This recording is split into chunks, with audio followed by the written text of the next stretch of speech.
Bonjour, je m'appelle Pierre Lebeau et je suis le fondateur et CEO de Kika. Kika, qu'est-ce que c'est? En gros, c'était une nouvelle vision de comment est-ce qu'on pourrait vivre la technologie dans la maison. Ça veut dire quoi? C'était avant et aujourd'hui, on a encore des écrans, des objets fixes un peu partout, des enceintes, des capteurs, des caméras. Et nous, notre vision, c'était de se dire, on n'a plus forcément envie de vivre dans la maison qui ressemble à un magasin électronique, mais quelque chose de complètement différent, avec la technologie partout, simplement, et qui vient à nous quand on en a besoin et qui s'en va quand on n'en a pas besoin. Et donc on a créé un objet, un robot, qui va englober toutes les fonctionnalités technologiques de la maison, le média, la sécurité, la communication, et qui de manière un peu magique se déplace et pour qu'on ait cette expérience commune dans toutes les pièces, sans fil, en super simplicité. Donc les enjeux de Kika, il y en a plusieurs. Une des premières choses, c'est d'abord de créer un objet qui n'existe pas. Donc c'est de prendre un format d'un nouvel objet. C'est un peu comme dans les années 80 avec l'ordinateur, ça n'existait pas et puis tout à coup ça existait. Et aujourd'hui on est un peu ça, comme ça.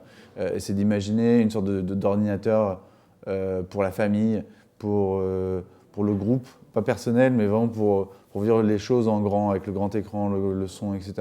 Donc un des enjeux de ça, c'est de comprendre les usages et de le transformer en application, en usage, en nouveauté. Et il faut tout recréer l'expérience d'interactivité, le côté UX, le côté comment est-ce que je vais interagir avec un objet qui n'est pas forcément là, qui bouge, qui peut avoir sa propre activité en dehors de moi. Comment est-ce que je vais designer une app, comment est-ce que je vais réfléchir à l'électronique qui n'a jamais été forcément en déplacement de manière autonome, comment est-ce que je vais faire un design de l'objet lui-même pour que ça soit safe pour les enfants et cool pour les parents et que ça puisse se déplacer facilement. Donc on a énormément d'enjeux techniques.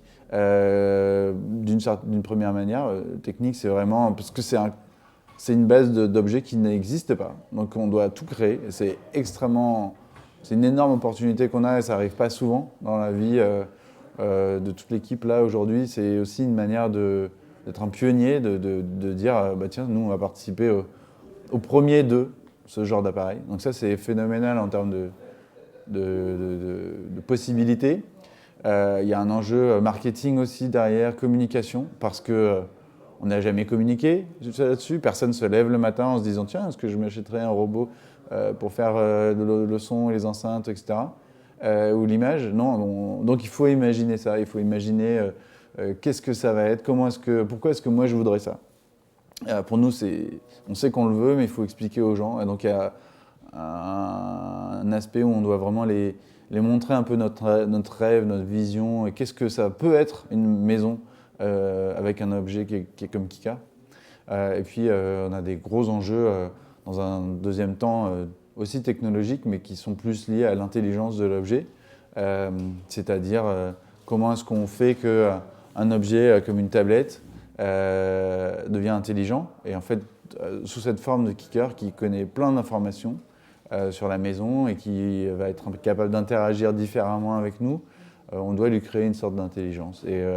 Et ça, ce sont aussi des choses ou des problèmes en fait qui n'ont jamais vraiment été résolus ou dû être résolus.